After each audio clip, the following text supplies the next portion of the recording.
What's up everybody, Subaru fan here for Mustang Weekly Update number 49 on this Friday. So if you can tell, there's a little something extra going on under the hood here now, and that is that I installed the Cobb Cold Air Intake system, and there will be a full install and review video of it coming in the next few days. But first impressions, I really like it. It's not overly obnoxious, overly loud. It's actually pretty subtle and a lot more muted than a lot of the other systems, and I like that because I didn't want something super obnoxious and head turning and really annoying, you know, whenever you're not in the mood to drive spiritedly. And this, I like it. It's a really nice thing. I'll save all my other impressions for the review video, but that is the new thing this week with the Mustang, is the Cobb Cold Air Intake system.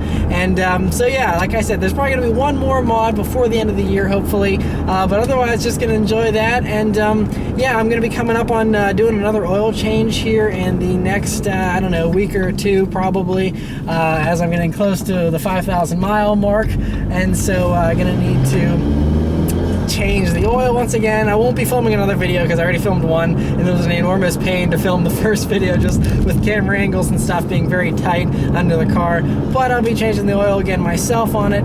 Otherwise though, nothing else new with it, so I'll just head back to me at the news desk for this week's news.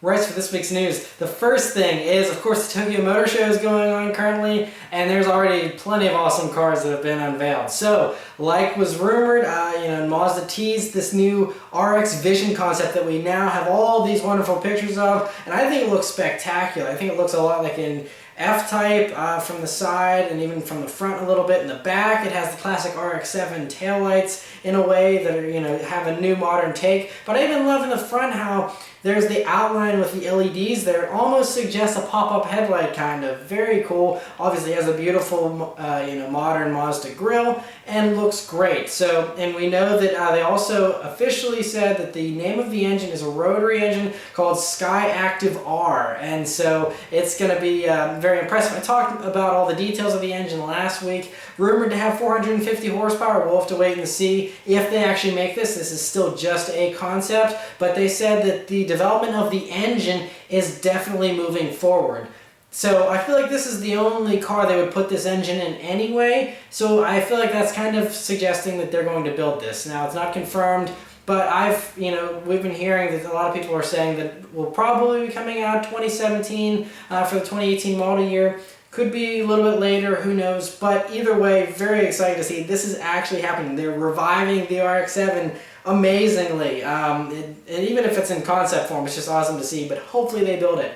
Other very exciting sports car news comes from Yamaha. Again, last week I talked about how they teased an actual sports car, and here it is. It's called the Sports Ride Coupe Concept, and it looks amazing, looks very awesome, almost like a little bit of a baby Huayra in many ways, especially in the interior. But it's a very, very small car, but it's going to be amazing if they decide to make it. Hopefully they do. We don't even know what kind of engine it has or anything yet. We simply know that it's about the same size as a Mazda Miata, except it's only 1,650 pounds, which is much lighter than a Miata. So very impressive. I don't know how they managed that, but looks amazing actually. For such small proportions, this thing looks really epic, honestly. And if you put a high revving, screaming motorcycle engine in this thing, and it makes good power, that's a sale right there. You got me sold on one of those. That looks amazing. Hopefully they build it, it keeps all its amazing looks, and has an awesome powertrain to boot. But anyway, that's awesome to see that Yamaha is even considering that.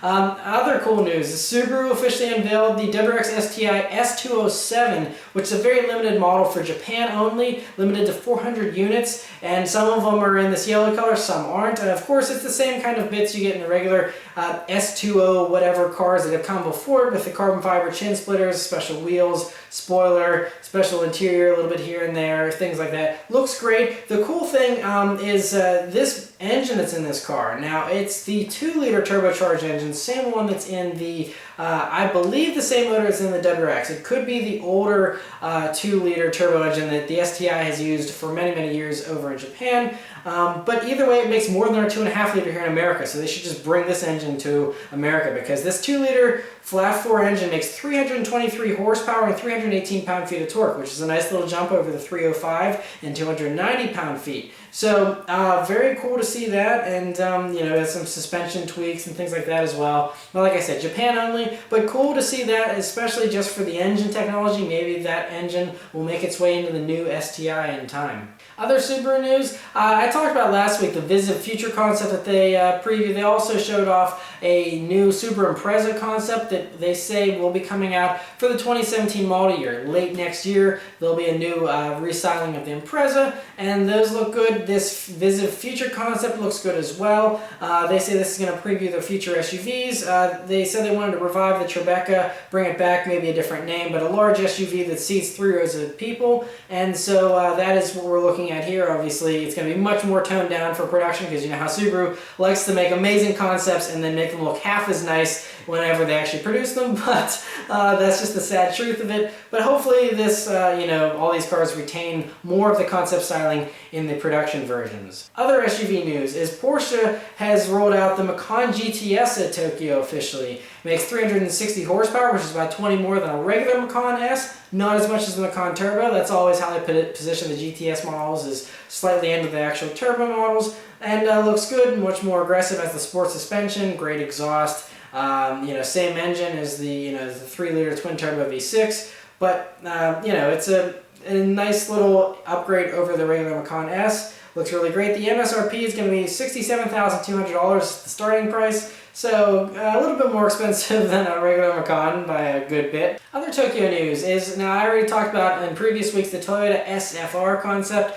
that they officially took the wraps off in person, in the flesh, at Tokyo, and I think that it's definitely receiving mixed reviews as far as the styling goes. It's got 4 seats, even though it's even smaller than the BRZ. This car is actually about the size of a Mini Cooper. Mini Cooper is about 2 inches shorter, but it's roughly around that size. So very small little car. I highly doubt anything or anyone will be able to fit into the back seat.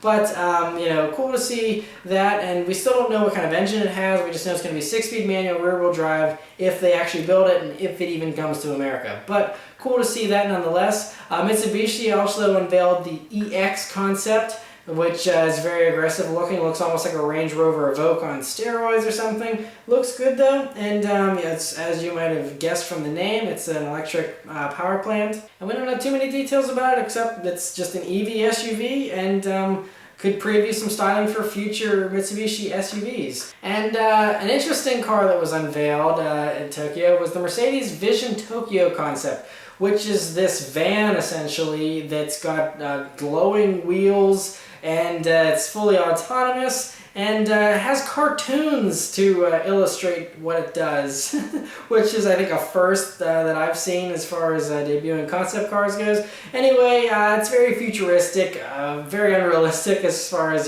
current technology goes, but gives a cool preview of what we may be able to see in 10 or 20 years or something. But it has a holographic entertainment system, and there is no seats or steering wheel really in the traditional sense, but they will deploy if for whatever reason you need to drive this future car in the future. Lots of LED screens everywhere, and just basically like a high-tech futuristic club on wheels essentially. So interesting to see that. Other interesting concepts is Lexus debuted the LFFC concept, which is going to be previewing the styling for the new LS large sedan. Whether or not it'll be called the LS remains to be seen, but looks very good. Again, it's a continuation on the Lexus styling, very evil looking, especially in the front. I really like those rear taillights though. I think they're very cool, the way that they kind of drape down there and follow the rear bumper and whatnot. But very cool. Should have all the high-tech gadgets and whatnot. But very cool to see the concept of what the styling looks like. Other Lexus stuff is the LFLC. I'm getting all these acronyms mixed up. The LFLC, which is the coupe, of course, that has been tested driving around and doing some high-performance driving here and stuff, just to test it out. So we can kind of see a production body shape here, which, it's obviously a very swoopy, low-slung coupe, and looks really great. So, they say this is going to kind of be the successor of the SC Coupe from way back when. And they said that it could use the motors from the RCF, which is the 5-liter V8 engine, but they said a twin-turbo V6 or, some kind of high-performance version with a twin-turbo V8 possibly for the or LCF is what they're going to be calling it. Again, getting very confused with all the acronyms and hyphenated names. But anyway, so that's what they're doing with that whole thing. They said that it's going to be kind of a rival to the BMW 6 Series, the Maserati Gran Turismo, stuff like that. And yeah, just can't wait to see it in the final production version. Speaking of production versions though, there was a few cars that were officially revealed this week, aside from the Macan GTS we already talked about. But first is Rolls-Royce has unveiled the Ghost 1001 Nights edition, which is interesting here, special paint job and whatnot. So it essentially is just a special edition, comes in this two-tone brown and copperish brown color, and a few little interesting styling cues here and there, but essentially just a limited run of the Rolls-Royce Ghost. Another hyper luxury car that was unveiled this week was the 2016 Audi A8L 4.0T Sport. So as you might have guessed from the name, it has the same 4-liter twin-turbo V8 that's in the S8, but it's tuned down, so instead of 520 horsepower, it's now 450. So, you know, still plenty fast, I'm sure, and plenty expensive as well. So they're saying that it starts out at $90,500 plus destination, which is almost $1,000 at 91.5, call it, and so it's, you know, I'd say, I mean, the S8's $115,000, so a good amount cheaper than the S8. You know, should sell pretty well, I guess, for those that want a slightly sporty A8, but not super sporty like the S8. I guess there's an A8 for everyone. Other news in much smaller forms is the 2016 Mini Cooper Convertible was officially unveiled. Looks exactly how you would expect a new version of the Mini Cooper Convertible to look, and you know, retains all the same styling stuff that the previous generation convertibles had as well. So yeah, there's no word about the official price yet, but you know, it's got the same specs as the regular Cooper and Cooper S. And yeah, just a little bit slower, of course, because of the convertible top, but otherwise very much unchanged from the coupe. And as far as some SEMA cars go, Ford officially debuted a few cars here for SEMA, and they're all just custom vehicles. So we first have a police car version of the Mustang, and there's several other Mustangs here. I'm not going to go through all of them because then the weekly update would be much longer than it needs to be. But as you can see, there's some nice different variations from several different tuners. Ford also unveiled all their hot hatches they're bringing to SEMA. So you can see Cobb even has one here that they have with the roof rack on it and looking very cool. And yeah, they just, you know, different tuners working with the manufacturers is very cool to see. Other very interesting news is Mopar, you know, Dodge and Chrysler, they teased 4 of nearly 20 SEMA show concepts that they're going to have, which is quite a lot. They said they're going to have over 100 Mopar parts on display as well, so lots and lots of stuff. Anyway, the real interesting thing here is the first teaser image they showed, which is a Dodge Challenger that has a badge on the back that, if you look closely, says GT All-Wheel Drive, or AWD, which I'm assuming means all-wheel drive, which is very interesting. I mean, it would make sense because the Challenger is based on the same platform as the Chrysler 300, which is offered in all-wheel drive. So I think it's technically feasible to make an all-wheel drive Challenger. That's probably going to make every single Mopar fan just freak out because they're obviously rear-wheel drive muscle cars, and making all-wheel drive would be strange. But it would give it a leg up on the Mustang and on the Camaro, of course. And there's some people in snowy climates that wish they could have those kind of cars, but can't because of the rear-wheel drive.